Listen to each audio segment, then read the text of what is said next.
dumped 10 inches of snow in central Wisconsin and southern Minnesota is making April feel more like January. Snow-covered roads slowed the commute in the Twin Cities today, where more than 180 plows worked to clear the highways. Some school districts were even closed. The snow is expected to fall all day, with 6 to 8 inches in the Twin Cities and 10 inches to the south in Red Wing and St. James, Minnesota. Many schools are closed in Oklahoma for a second day over calls for more pay and funding. Where are my teachers in the house? Thousands of teachers and union-backed supporters at the state capitol in Oklahoma City are demanding $200 million in additional funding. Are we here for us or our kids? Teachers recently got a $6,000 raise but want more. Kentucky teachers are back to class after protesting changes to the state's bankrupt pension plan. And now teachers in Arizona are considering a strike over their demands for a 20% salary increase.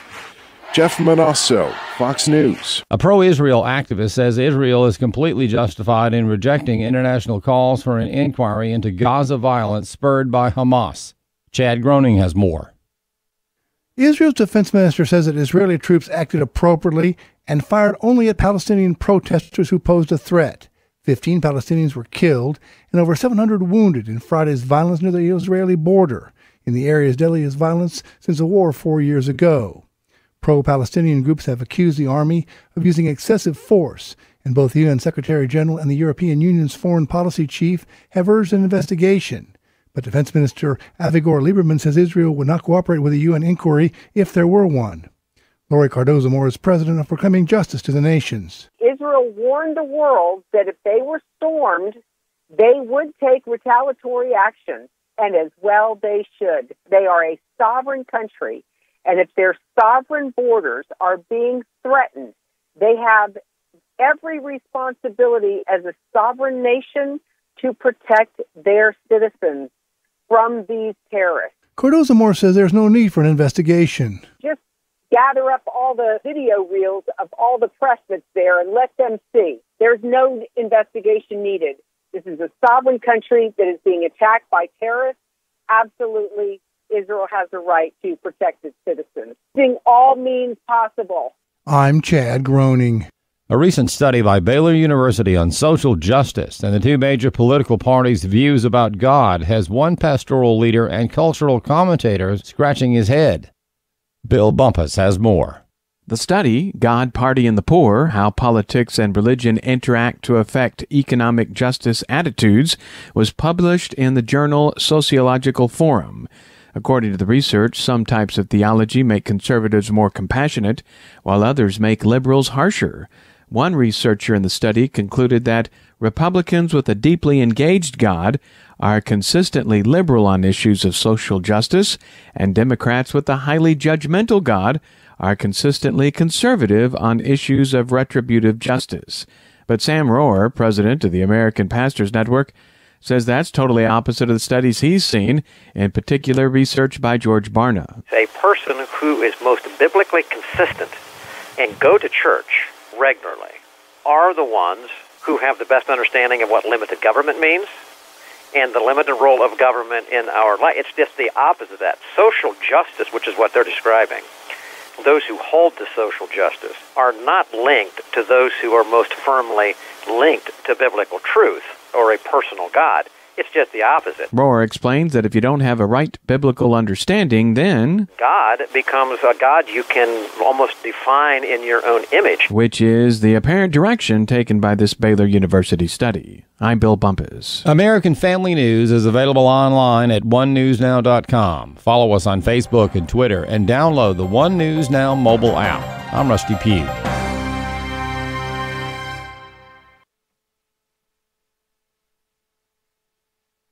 Just as David's mighty man Benaiah chased down a lion into a pit on a snowy day, Lion Chasers champions uncommon men and women of faith who are unafraid to stand up and speak truth to power in these dark and evil days. Never before has there been such a need for people of faith to draw a line in the sand with the sword of truth. Lion Chasers, the intersection of faith and public policy with Lonnie Poindexter. Weekday mornings at 10 Central on Urban Family Talk.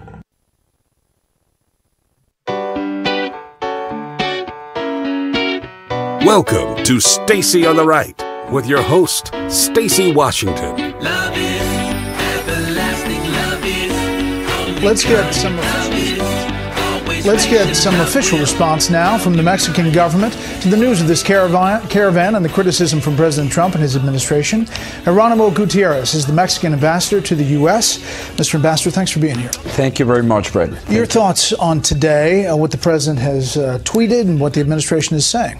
Well, thank you first for the chance to address this issue this evening. I think it's important. It has certainly raised attention here. Two quick things. The first one is Mexico's migration policy is to seek that any migration is legal, safe, orderly, and respectful of basic human rights.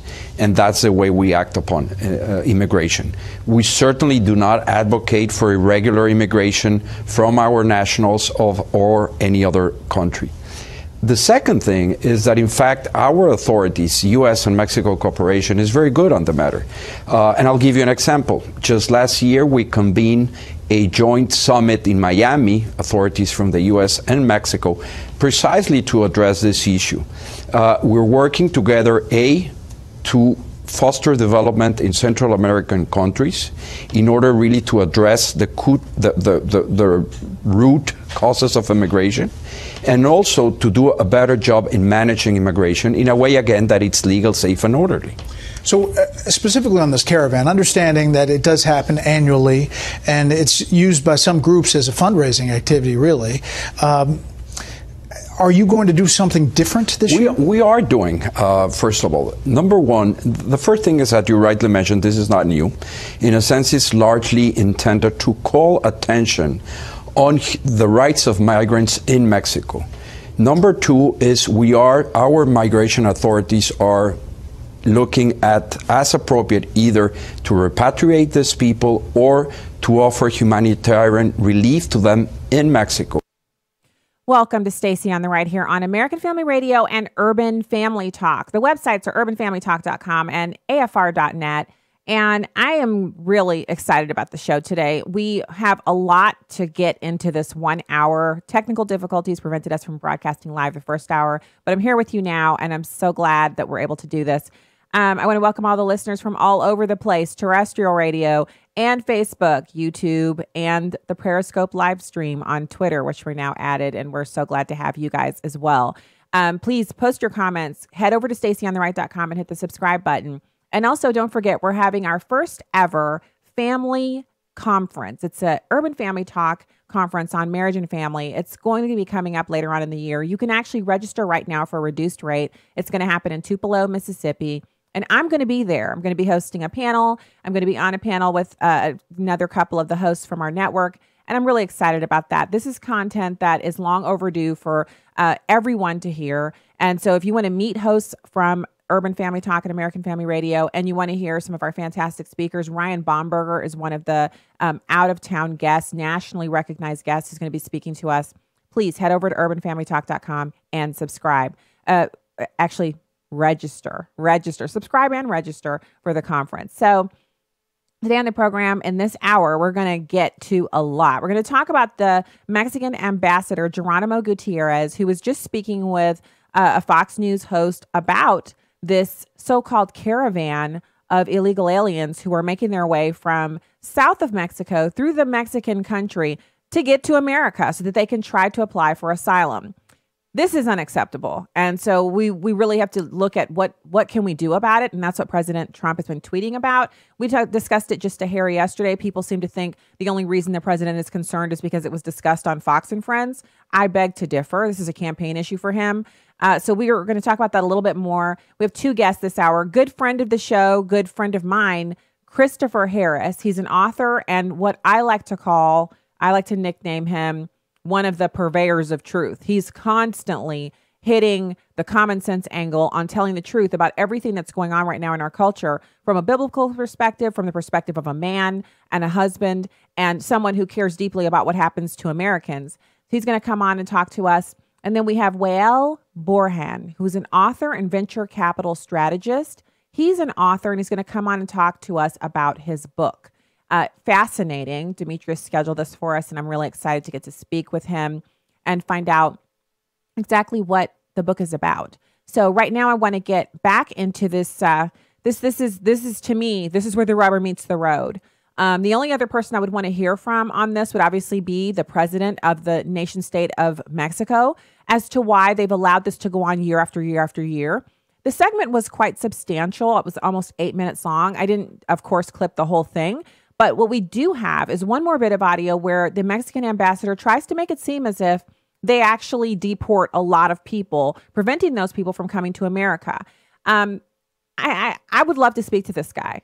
To be honest with you, I'd love to have like a full hour-long interview with him to find out why he doesn't do more in his country to make his country, bring it up to American standards so fewer of his citizens would want to come to America, and why he doesn't see it as his duty as a Mexican citizen to prevent people from south of their border from passing through their country and coming to America because it harms America.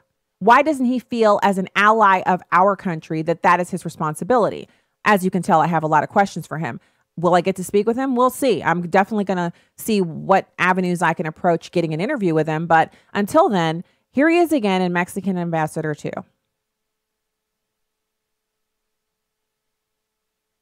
By the way, we have been in contact with the U.S. Embassy in Mexico since March 25, precisely to address it. And that's why I appreciate the opportunity to clarify these issues here this evening. Mr. Ambassador, your country has pretty strict immigration laws. You, as William mentioned, deport tens of thousands of Hondurans and Salvadorans and Guatemalans every year. We do. It is in the best interest of all nations, the Central Americans, ourselves, and the U.S., to assure that people don't migrate irregularly. It's actually very dangerous. And that is why, just for example, in 2016, Mexico repatriated, respecting the rights of people, repatriated around 153,000 Central Americans. That's a lot of people. In 2017, that number was around 100,000. And the figures so far for these years are around 40,000. So we do work to assure that migration is legal, safe, and ordered. So in that sense, you understand where President Trump is coming from in this policy? I think it's very important. We certainly understand the concern not only that President Trump has, but people in the United States here have about immigration. And I have to say that Mexico is now largely a country that receives immigrants. It's a source and a destiny of immigration. So we understand this very clearly. And what we're trying to do precisely is to work with the United States and Central Americans, first, again, to address the cause of immigration. Because if we don't do that, it's very difficult. And second, to achieve migration policies that allow us to better manage the phenomenon. Okay. So I know you guys, if you're new to the show, welcome and thank you so much for listening in. There have been times in the past where here on this program, we have actually discussed Mexico's constitution, the part of their constitution that discusses immigration. In Mexico, if you are there illegally, any Mexican citizen can arrest you in a citizen's arrest. They don't have to be armed. They don't have to tell you they're going to do it. All they have to do is suspect that you're in the country illegally. They can arrest you and take you to the jail, and you will be incarcerated until you can prove that you're in the country legally. If you should be found to be in the country illegally, they're allowed to deport you without any due process, no courts, nothing, none of that stuff. They just are allowed to basically take you and ship you out of the country at whatever means they decide to utilize, bus, whatever. They also have some very stringent qualifications for who can become a citizen of the country of Mexico. Now, granted, I don't know anybody who wants to be a Mexican citizen. I've never even been there to visit. I've never been there on vacation because the number one country for Americans to be killed outside of America is Mexico.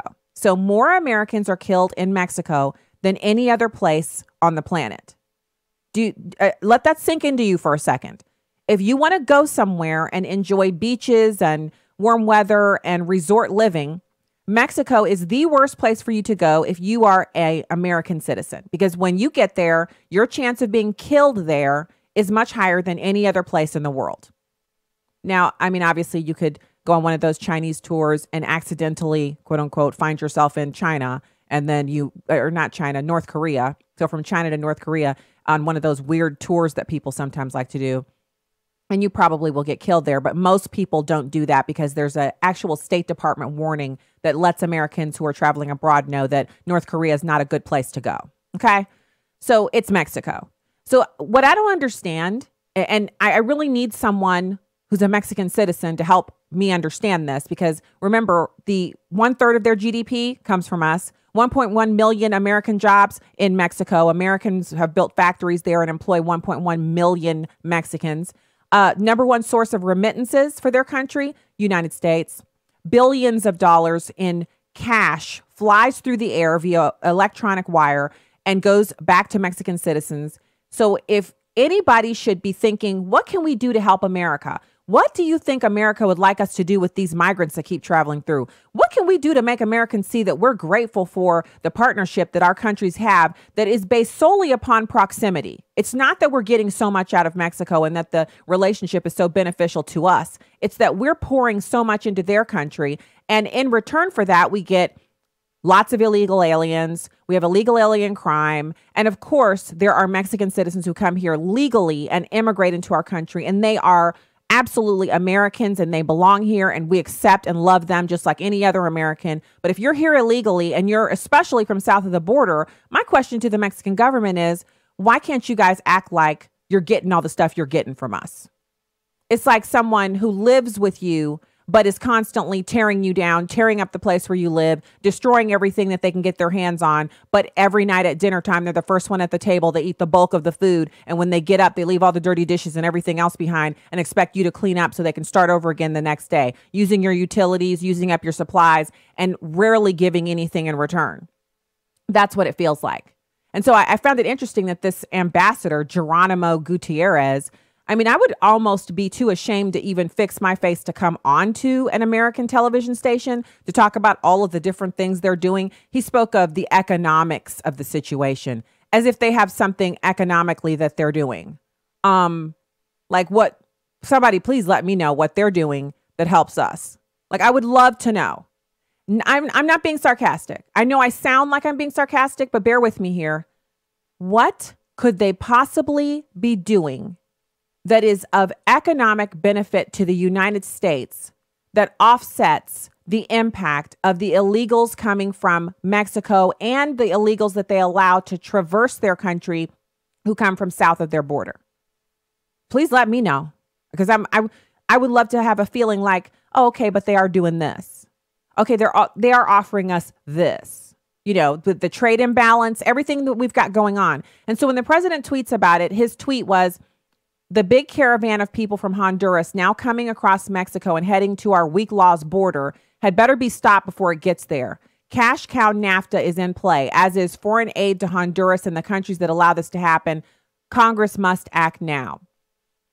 So some of the things that are also a part of this ongoing conversation are tightening some of the Protect Act provisions of our immigration law. So most Americans don't realize that when they're considering who's going to become a citizen and who isn't, they actually take into account whether or not the person who's applying for citizenship or permanent legal residency or any kind of status, a visa, what have you, is more likely to access government services, whether it's the earned income credit on the tax return or if it's actual welfare. And sometimes they require a deposit, and that deposit can be $10,000. It can be more than that, because what they're doing is they're saying you're going to come here and you're going to go on the dole. And the American taxpayers are basically just going to take you on as a kid, like someone they have to support. So you need to put a bond up so that we can ensure that when you get here, you actually work and don't just go jump on the dole. So when that happens, liberals hate that. Democrats are already wailing about it. So President Trump is proposing that in addition to current strictures, that they tighten those controls, that they tighten that look that they're doing at these people. And I have to say, I agree. I mean, if people are coming here just to take advantage of the fact that we have a huge safety net and the welfare state is on fleek, as the teens like to say, why don't we put a stop to that? We can't rely on Mexico to help us. We're too busy helping them. So when we get back, we're going to have our next guest, which is our good friend Christopher Harris of Unhyphenated America. So you stay right there. We'll be right back.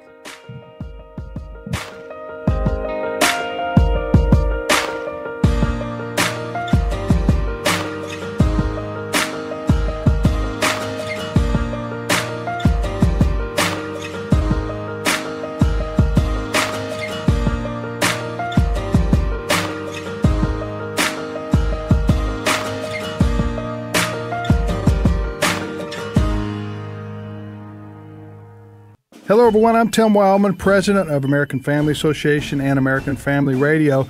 Well, our June Spiritual Heritage Tour is full, and our September trip is filling up fast. So if you want to go with us to Washington, D.C. and Mount Vernon for our Spiritual Heritage Tour, you need to sign up soon. We're going to be seeing lots and lots of sites, including the Capitol, the Library of Congress, the Supreme Court, the Jefferson and Lincoln Memorials, the Korean and Vietnam Memorials, the Arlington National Cemetery, and much, much more. For all the information on this tour, September the 19th through the 22nd, please go to the website spiritualheritagetours.com. That's spiritualheritagetours.com for all the information. And we also go to Williamsburg, Jamestown, and Yorktown. That's a separate trip, but we put them back to back in case you want to do both of those tours. Again, that's in September. For more information, go to the website spiritualheritagetours.com. This is Viewpoints with Kirby Anderson.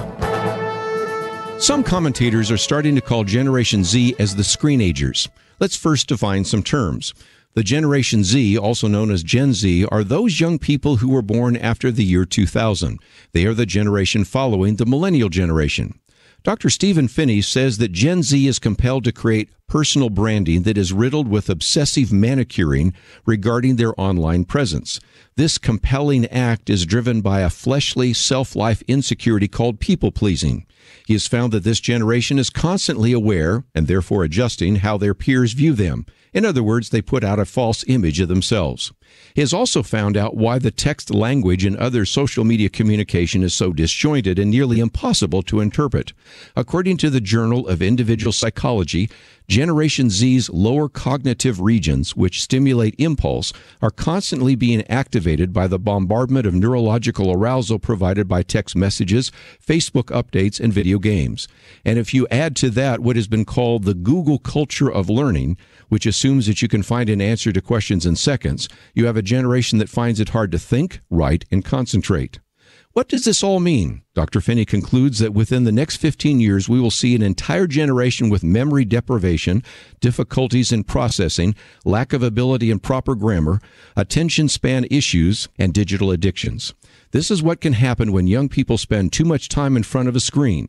Parents and church leaders need to warn these screenagers of the consequences of being addicted to their digital devices. I'm Kirby Anderson, and that's my point of view. For more information about issues covered on Viewpoints, visit pointofview.net. Pointofview.net. This is Stacy on the Right on Urban Family Talk. Well, CNN's chief White House correspondent Jim Acosta facing some backlash for shouting questions about killing DACA at President Trump while he was coloring with his son and another group of very young children at the White House Easter egg roll yesterday. Take a listen to this. The Democrats have really let them down. They've really let them down. They had this great opportunity. The Democrats have really let them down. It's a shame. And now people are taking advantage of DACA, and that's a shame. So let's bring in Howie Kurtz, Fox News media analyst and host of Media Buzz. Thank you for joining us. Good morning. So it's an Easter egg roll. You know, in front of these kids, they're trying to, color, and the Easter bunny was there too. Yeah, I'm all for shouted questions, but Jim Acosta clearly crossed a line by doing it in this setting with a bunch of children surrounding the president. He did get an answer, which is why reporters do it. But it's no accident that Acosta did this on DACA, an issue in which he is clearly an advocate. Quick example, last year, White House briefing with Stephen Miller. Acosta, what the president is proposing does not sound like it's in keeping with American tradition when it comes to immigration. The Statue of Liberty says, give me your tired, your poor. You're bringing a press one for English philosophy to immigration. That's never been what the U.S. has been about. Now, does that sound like a journalist questions or an activist engaging in debate? Yeah. So let's hear what Trump's 2020 campaign manager had to say, Brad Parscale. He chimed in on Twitter. Here's what he said. He said, Parscale, I should say. He said this, maybe it's time for Jim Acosta to get a suspension for breaking protocol. He continues to embarrass himself and CNN, pull his credentials for each incident. Wow. So you got Jim Acosta really, really stepping outside the bounds of what is expected at the White House Easter egg roll. And that's because he's regularly and routinely shut down in the White House press briefing by Sarah Huckabee Sanders for his rude behavior. So rude behavior begets more rude behavior in people who don't learn a lesson not once, twice, or thrice. And so that's what you see here. He's out of control, and he gets rewarded for this behavior by more airtime given to him on CNN. And, so there's being bombastic, there's being pushy, there's doing the job of the fourth estate, and then there's breaking protocol and making, a bit of a mess of yourself. And that's what we have going on with Jim Acosta again, not the first time. So right now, it's my pleasure to welcome our first guest of this hour. And this is someone that first of all, I've interviewed him on other programs. He's out of D.C. It's Christopher Harris. He serves as the executive director of unhyphenatedamerica.org. He's a staunch Christian conservative who relocated from Colorado to Washington, D.C. as a congressional intern for long-serving U.S. Representative Joel Heffley. He also worked as a volunteer on multiple political campaigns at the statewide and national level. He's been on all kinds of radio programs, just lots of street cred when it comes to political punditry and shaping thought in America, not just conservative thought, but common sense thought. Christopher, thanks for coming on today. Hey, Stacey, thank you for having me. I'm glad to get to speak with you again. I want to get your take on a bunch of different things, and so we have this whole segment to go. And I want to start off with this immigration issue. Everyone keeps acting as if the things that the president is proposing are somehow outside of what has been regular law here in the United States as it pertains to refugees, permanent residents, illegal aliens, family members, chain migration. All of these things already have law pertinent to them, but all of a sudden, because Donald Trump's talking about it, now it's racist, it's xenophobia, et cetera, et cetera. Excuse me, Stacey. You know what I love? I love seeing those videos that people put together, like the Media Research Center, when they go and they have, they'll do like the cutaway and a beautiful splicing of like Donald Trump saying something, and then of course the media just getting apoplectic, and then they'll show Bill Clinton or Barack Obama saying that, and Trump's just kind of sitting there nodding his head as Trump, or excuse me, as Clinton or Obama is saying the exact same thing. And there's a radio host out here in the D.C. area, Chris Plant, and one of the things he said is, if it weren't for double standards, the left would have no standards at all. I mean, and that's the way it is. I mean, they're complaining about something that, had it been 2 years ago, they would say, this was so brave, this is so wonderful that President Obama did. I typically just call him POTUS 44, but for the sake of clarity on the show, I'll say Obama. But it's so great that Obama did this or did that, and I mean, it's amazing just the duplicity that they have. So if it's not xenophobia or fear of illegal people, if it's not about them being brown folk, as they're saying about the caravan of illegal aliens who are traversing Mexico to get to the United States to apply for asylum, if it's not about that, then could it possibly be that President Trump has tapped into something that Americans writ large, regardless of party, are concerned about, which is the influx of people coming into the country illegally? Well, see, they say all politics are local, and I think that's one of the things that's necessary, is that we have to localize or actually kind of break things down. I like to talk about economics, and I had a conversation with my niece about if she's taking economics class, and I said, well, what is economics? And she said, well, I don't really know, Uncle Chris. I said, all right, well, I broke it down. Economics is simply the study of scarce resources. I said, but you have macroeconomics and you have microeconomics. Macro is national and international, and micro is basically your wallet. But at the end of the day, it's all really micro, because if you say to someone, hey, how would you feel or what would you think if this was being done with your money? Everybody has a different story. I mean, 99% of reasonable people have a different story. And if you say to someone, hey, there's a crowd of, whether it's 100 or 1,000 or like that, who are marching towards your house with the intention of coming into your house, and putting their feet on your coffee table or your couch and eating up all your food, everybody's like, oh, well, wait a minute. I wouldn't want that. That's not cool.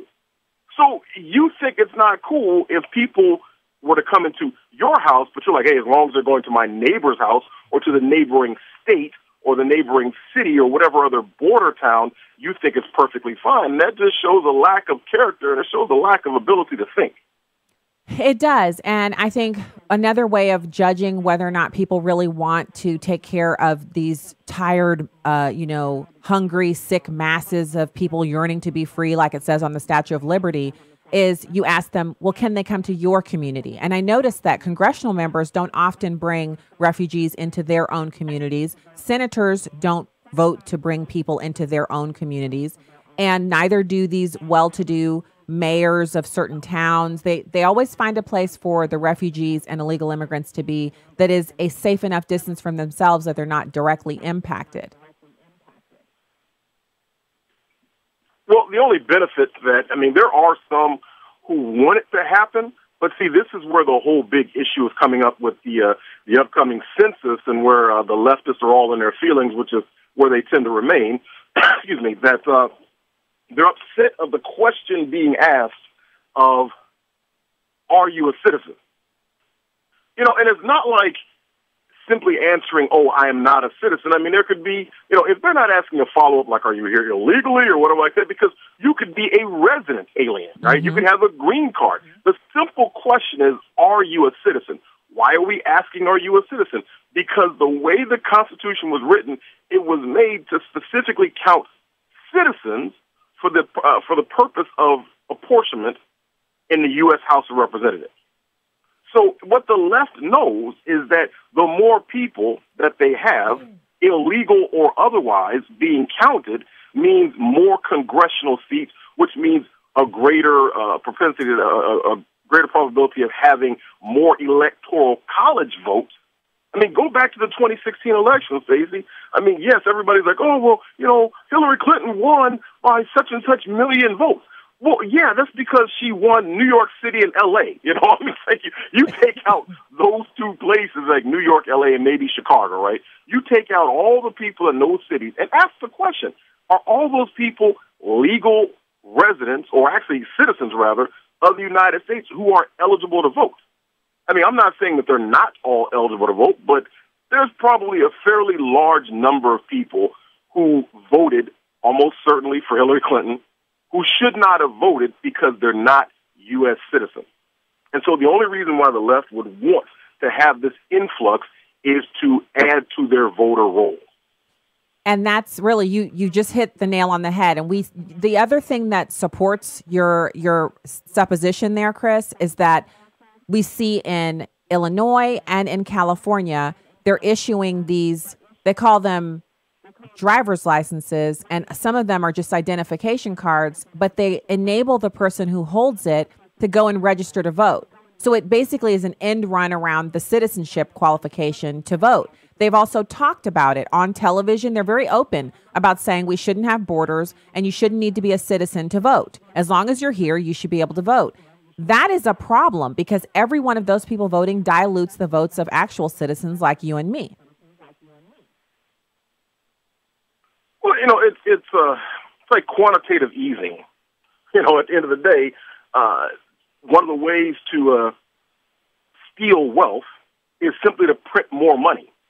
When you understand that our dollars are not backed by anything substantial like gold, that they're basically backed by the work ethic of Americans, the belief that Americans are good for the bill, then they say, okay, we'll just keep printing more money. And so whatever money you have in the savings account is steadily losing its value because they dilute it by putting more cash into the market.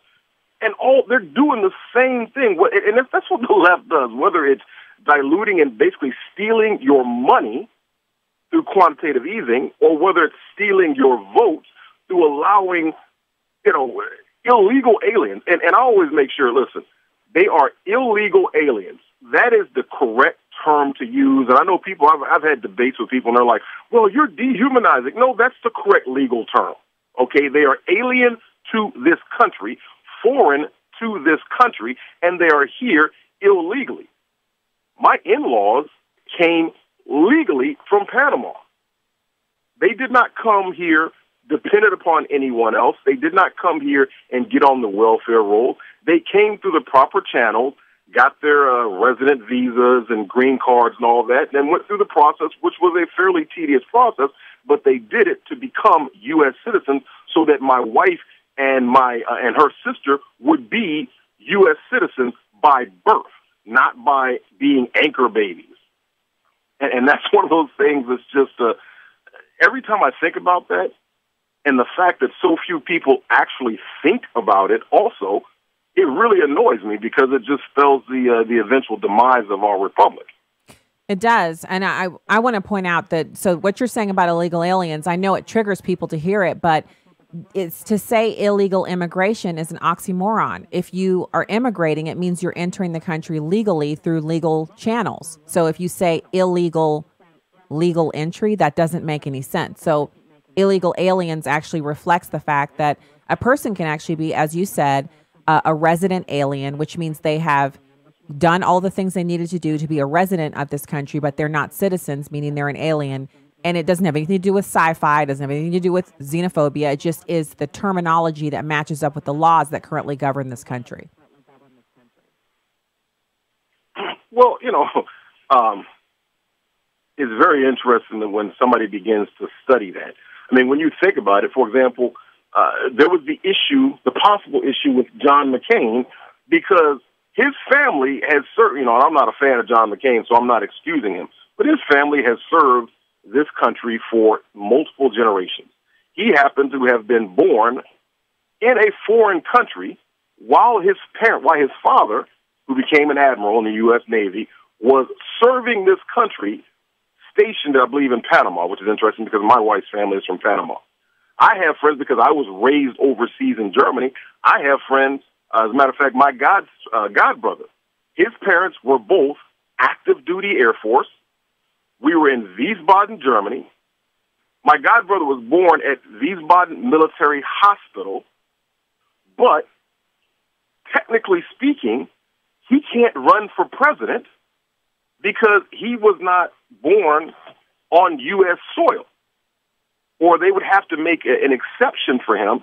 And that's one of those things that's very interesting because now, had he been born, had his mom ran to the U.S. consulate, in the midst of her labor pains, and had him within the grounds of the U.S. consulate, boom, that is U.S.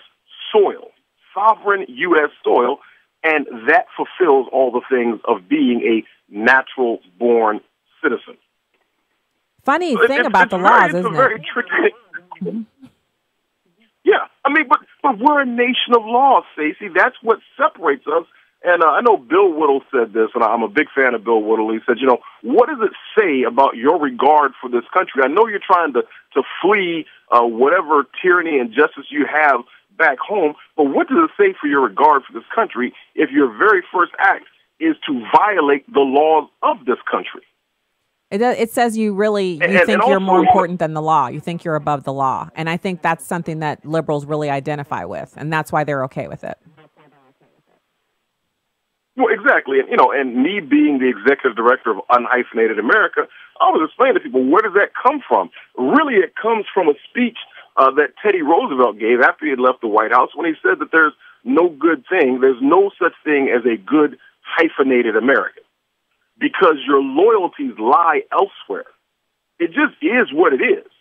And that when people ask me, what does it mean to be an unhyphenated American? I say it's really simple. What does unhyphenated America mean? It is what it sounds like. We believe that America is best if it's unhyphenated, that if you understand, if you believe, and if you embrace the principles of life, liberty, and the pursuit of happiness, then you're an American. And if there's no need for any prefix or suffix, you're just an American. But you have to choose that. Absolutely. So thank you so much. We'll have you back on again soon. It's great to speak with you. Unhyphenatedamerica.org is the website. And Christopher Harris, thank you for your time today. Thank you, Stacey. God bless. All right. God bless. We'll talk to you again soon. We'll be back with more Stacey on the right after these messages.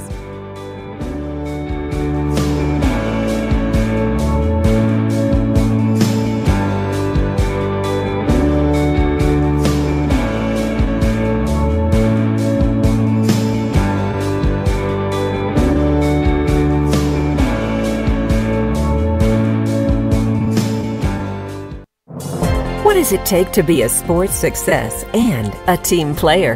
Here's Pro Football Hall of Fame coach Tony Dungy with today's Uncommon Moment. Hall of Famer Chuck Bednarik was perhaps the most devastating tackler to ever play the game. Concrete Charlie, as they called him, was also the last two-way player in football, playing both center on offense and linebacker on defense.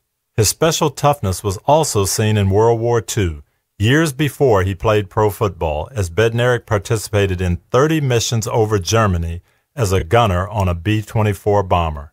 He served both his teammates and his country with his incredible strength and work ethic. Concrete Charlie passed away in March of 2015 and will be remembered as an example of uncommon toughness and endurance. Tony Dungy, best-selling author of Quiet Strength and the Uncommon book series. Discover more at CoachDungy.com. I'm Will Addison, Director of Urban Family Talk.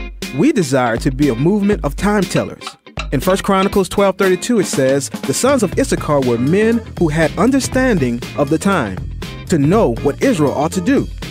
In these perilous times, God is raising up a people of discernment who will see, pray, and act. We sound the alarm as watchmen. We cry aloud that God's people may be activated for His service. Join the movement at urbanfamilytalk.com. Coming next week on The Dwelling Place. Pastor Al Pittman continues to walk us through the Bible, line by line and verse by verse, to let God show us just how timeless His truth is. That's next week on The Dwelling Place.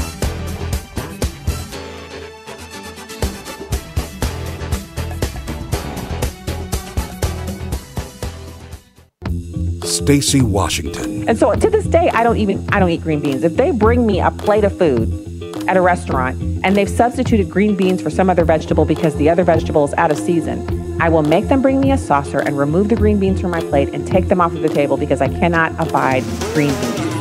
And so Chuck Schumer and the Democrats have to sit down to the table and it's loaded up high with green beans and they have to stay there until they've eaten them all. That's the table they set. They boiled the green beans, they picked them, they snapped them, they put them into the steamer, they've cooked them, they seasoned them with salt and pepper, and now they're on the table with a little side of butter, and that's all they're getting, and they're going to have to eat these until they win. Stacy on the Right. Weekday afternoons at 2 Central on Urban Family Talk.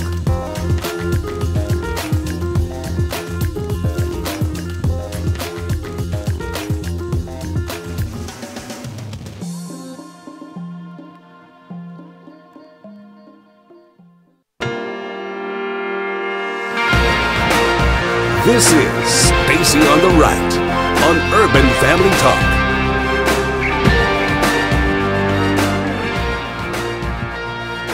Welcome back to Stacy on the Right here on Urban Family Talk on American Family Radio. It's good to be with you.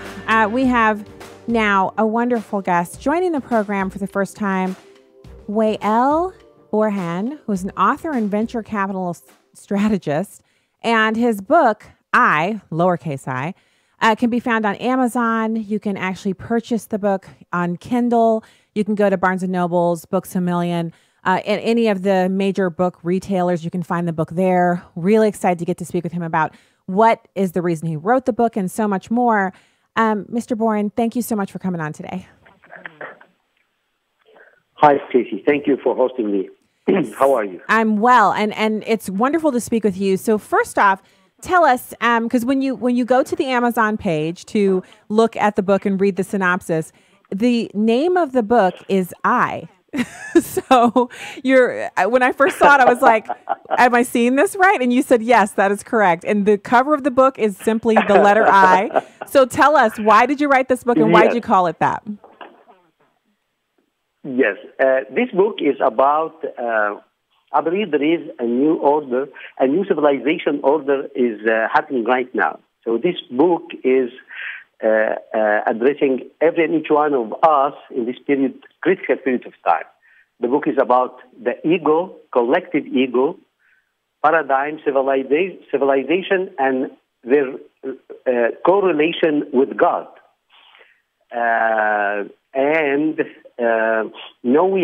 We have some existential question in our life such as is there is a God or not, and such as which religion should I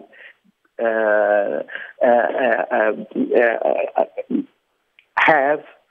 But I think I am not addressing these two issues in the book. I am addressing something in between. If you believe in God, I think there is something you have to settle. You have to settle the unrealized competition between God and self. Because self, sometimes it makes us worship it without knowing. And this is the name I come from. You have to decide which I you are believing in. The I that's yours, self, or the only I that I believe it is exists, which God can say, it's I who own this world and own you, and you have to decide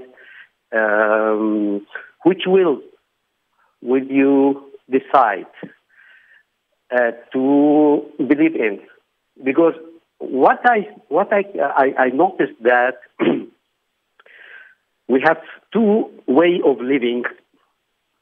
Either I believe in God and I put His will before my will and His wishes before my wishes, or I also believe in God, but I put myself wish and myself will before His will.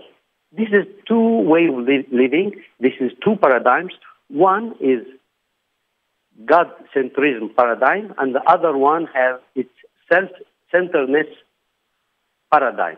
Both have God and self, but they are different in the hierarchy.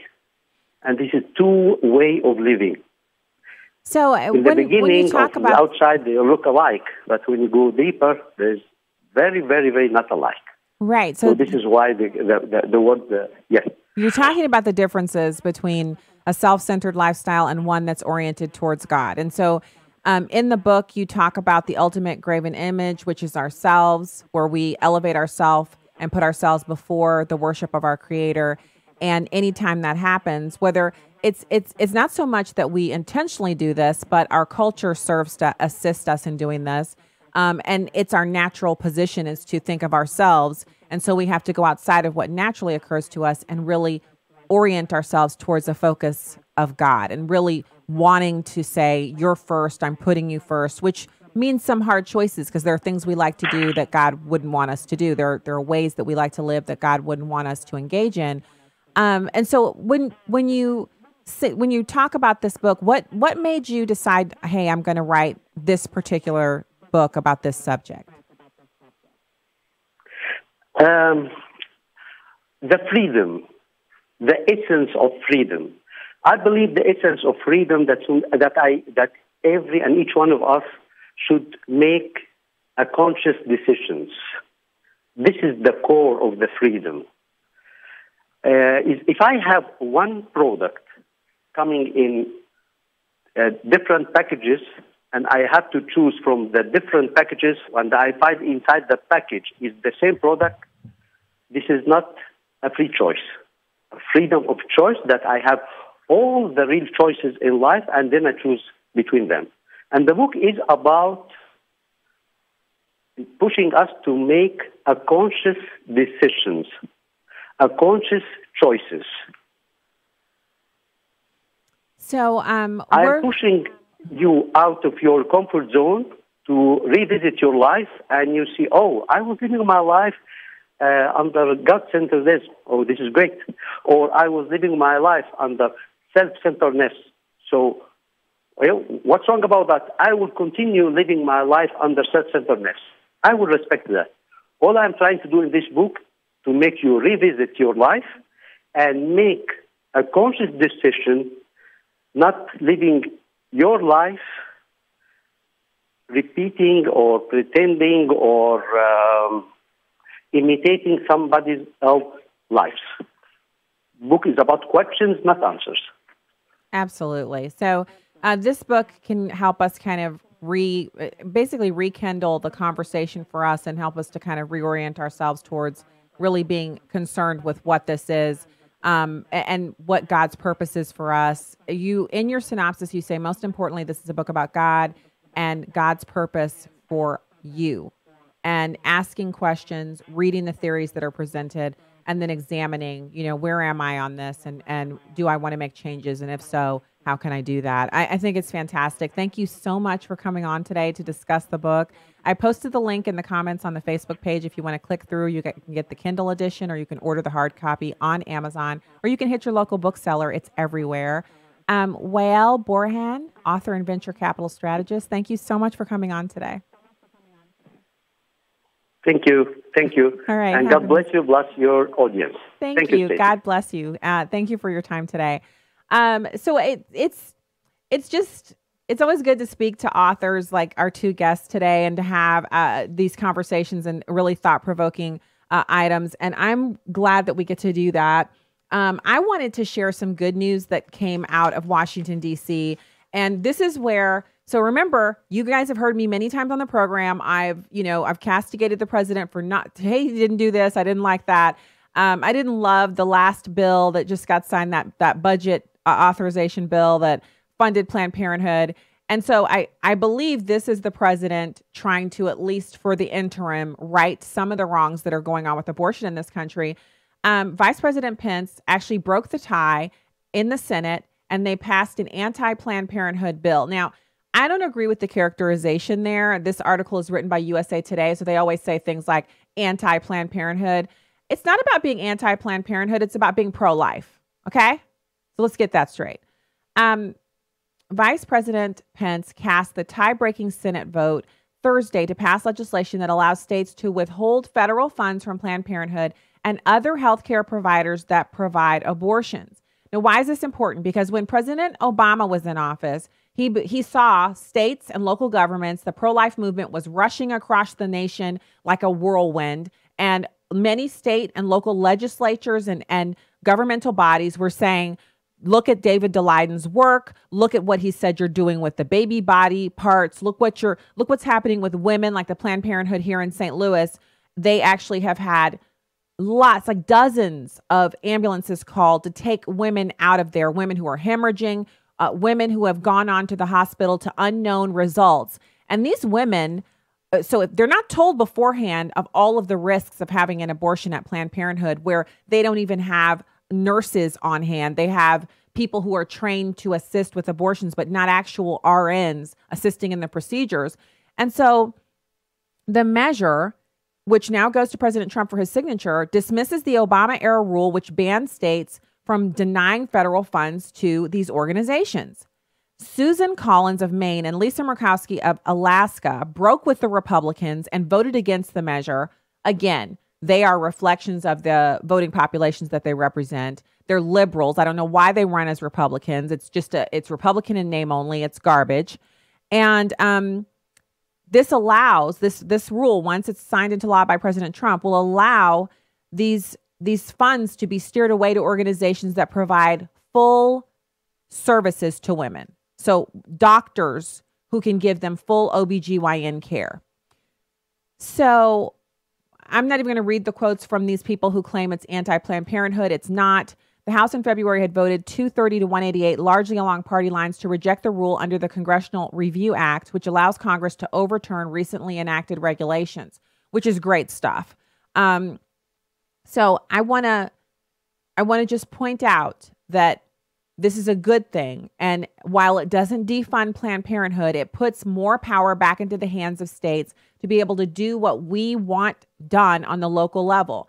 And that's what federalism and states' rights is about. You should be able to say, you know what? I don't want my tax dollars for the state level to fund abortion clinics. And that's the law of the land here in this state. And it doesn't look like I can get anything passed here. So I'm going to move to a state that doesn't allow that. The same thing that's happening across the country with Americans, which right now New York is topping all of the states in this country for people who are leaving. People are dive bombing out of New York City and New York State like nobody's business because the taxes are so high they can't afford their homes. I just read another piece yesterday about people in Seattle. So this is what's so crazy. Seattle is a bastion of liberalism. They've just raised their taxes by multiple tens of percentage points, their property taxes. So people who bought a house for $55,000 25 years ago now find that their house is worth $1.7 million. And so they may own the house outright, but they have property taxes that are more than what their mortgage ever was. So these people are now on fixed incomes and they can't afford it. So yes, they're going to make a boon selling their house because the housing values in Seattle are through the roof. You know, tiny 3-bedroom house goes for $750,000 there. But what they're lamenting is that they have to leave these homes that they've spent, all of their memories are there. They raised their kids there. Their grandkids have memories there. And now they have to sell, not because they want to, but because the tax burden is too high. This is the result of liberalism. Now, the article went on to describe how there's a ton of different changes to the way public schools are funded in Washington state. And this was something that passed through the legislature. And that's all well and good, unless you're someone who you've owned your house for just decades and you don't want to move. And now you're faced with selling it and moving. And then instead of taking that to be your retirement nest egg, you've either got to leave the state because the housing values are too high. You need to move out to a rural area. So you're completely uprooting your living situation. Or you buy something within the same neighborhood that maybe has a lower value, but it's much less than what you're used to. Whatever house you had, now you have less living conditions if you want to keep any of the value that you've grown in that. So again, liberals believe in high taxation. They think the government deserves your money more than you do. And when you look at the results of that in Illinois, they've lost huge levels of population. 500,000 people have left the state of Illinois. Look at California. More people are moving out of the state of California than are moving in. They're replacing American citizens with illegal aliens and now giving illegal aliens, government jobs. They're giving them the right to practice law. They're giving them the right to have driver's licenses. They're giving these people the right to be elected officials, even though they're not citizens. They have to because citizens are leaving. And then you have Texas, which everyone's moving to Texas, everyone's moving to Florida. And so demographically, I have friends who live in Texas on Facebook, and they're always posting. Whenever you post a story about demographics, they always say, don't come down here, liberals. We don't want you down here turning our state into the thing that you left, which is what people tend to do. But the lesson here is a larger one that goes back to the macro and microeconomics that Christopher Harris was talking about in the first interview of this hour. When high taxation meets people's pocketbooks and it's not someone else. It's not, hey, let's tax the rich. Hey, let's tax that group over there. It's actually you. People will pack up their toys and go. And that's what's happening. So the answer is lower those taxes, tighten up that government, reduce all of that government waste and excess that's going on. Get those pensions under control so the taxes don't have to be high, so you don't have to lose the population. How hard could it be? I just summed it up in less than 60 seconds. All right, that's the show for today. God bless. We'll be back with more Stacey on the Right tomorrow. Have a nice night.